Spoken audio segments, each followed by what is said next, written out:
एक चिड़िया थी और उस चिड़िया का परिवार था। उसका एक अपना चिड़ा भी था, मतलब उसका पति।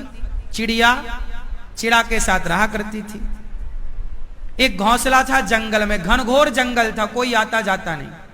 एक सुंदर सा घोंसला बनाया चिड़िया ने और अपने परिवार के साथ, अपने पति, चिड़िया, बच्चों के, उसके छोटे छोटे बच्चे घोंसले में आनंद से रहते।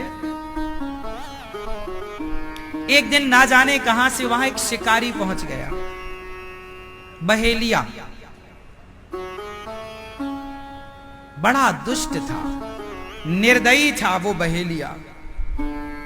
पूरे जंगल में वो ढूंढा, उसे कोई पक्षी ना मिला बहेलिया को।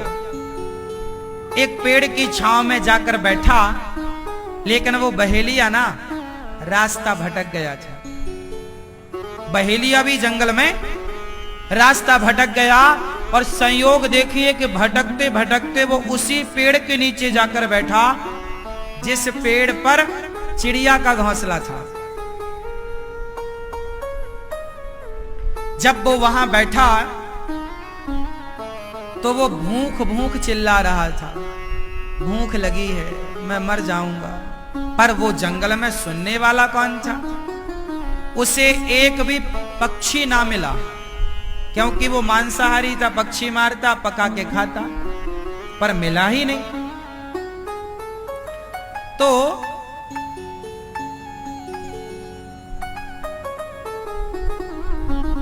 उस आदमी ने, जो बहेलिया था, जैसे तैसे उसने लकड़ियां समेटी और वहां पर आग लगाना चाहता था। अचानक पानी बरसने लगा और जब पानी बरसा तो सारी लकड़ियां हो गई गीली। अब आग ना लगे, वो ठिठुर रहा है, रास्ता भटक चुका था, ठिठुर रहा था। तो चिड़िया बैठी डाल पर अपने पति से कह रही है, सुनो, देखो ये अपने द्वारे आया है, ये अपनी छाया में है और ये ठिठुर रहा है, आग लगाने जा रहा है, लग ही नहीं रही है, सारी लकड़ियां गीली, सारी घास गीली। चिड़िया बोली, अपन अपना घोंसला इसको दे देते हैं। तो चिड़िया ने अपने बच्चों को डाल पर बिठाया और अपने घोंसले को कुतर दिया अपनी चोंच से। तो उसका घोंसला टूटा और नीचे आया। बहेलिया देख के बड़ा खुश, ऊपर देखा तो चिड़िया बैठी और इसने घोंसला पाया सूखा, तो तुरंत उसमें आग लगाई। उसके माध्यम से उस लकड़ियों में अब धीरे धीरे आग लग गई और आग लगी तो उसका सर्दी दूर हुई, जान में जान आई। पानी बरस गया था तो पानी पीने का बंदोबस्त तो था, वो पानी पी लिया, पर भूख लगी। कोई अब दूर दूर तक पक्षी नजर नहीं आ रहा है, पर उसी पेड़ पर चिड़िया बैठी है, उसके बच्चे बैठे हैं और उसका पति है। चिड़िया बोली अपने पति से, इसे भूख लगी और ये हमारा अतिथि है और द्वार पे आया अतिथि, उसे भोजन देना हमारा, तो क्या दें? अब वो बहेलिया भी बार बार चिड़िया को देखे और वो बार बार निशाना लगाए, बार बार निशाना लगाए। उसे लगे कि कहीं चिड़िया उड़ ना जाए, पर वो चिड़िया तो खुद बैठी थी। उसने निशाना लगाया भी, धनुष उठाया, बाण चढ़ाया, उसको लगा ये चिड़िया मर जाएगी तो मेरा बंदोबस्त हो जाएगा। चिड़िया बोली कि ये मेरे द्वार पे आया अतिथि है, इसको भोजन देना चाहिए। तो उसके चिड़ा ने कहा, मतलब चिड़िया के पति ने, कि कैसे भोजन दें,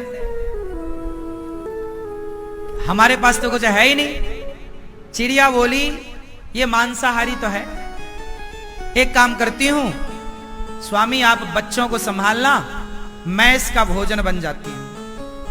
उसका पति बच्चे तड़प गए, ना ना ना तुम मत जाओ। बच्चे बोले अच्छा हम जाते हैं, हम इसका भोजन बनेंगे। चिड़िया बोली नहीं, मैंने सुना है, देखिए चिड़िया है, पक्षी है, पर वो ये जानती है कि द्वार पर आया अतिथि भूखा ना जाए। तो चिड़िया बोली आप खुश रहना, मैं। चिड़िया उस जलती हुई आग में अपने से कूद गई, जल गई। वो बहेलिया बड़ा खुश हुआ, उसे लगा कि ये गिर गई, और वो भूंज करके उसे खाया। जब उसकी भूख फिर भी ना मिटी, तो वो छोटे छोटे बच्चे बेचारे वो भी कूद गए। जब बच्चे कूद गए तो उसका जो पति था चिड़िया का, उसको लगा कि मेरी पत्नी ने बलिदान दिया, इसका पेट भरने मेरे बच्चे कूद गए, फिर भी इसका पेट ना भरा, तो फिर मेरी जिम्मेदारी है कि मैं प्रयास करूं इसका पेट भरने में।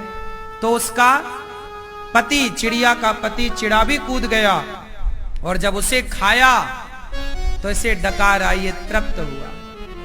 तभी एक सुंदर सा विमान आता है आकाश मार्ग से, और उस आकाश मार्ग में वो चारों, चिड़िया, उसका पति और उसके दोनों बच्चे, एक सुंदर सा देवताओं की तरह रूप बनाकर, अब वो पक्षी के रूप से मुक्त होकर देवताओं की तरह सुंदर बनकर विमान पर बैठे। तो ये बहेलिया बोला आप कौन?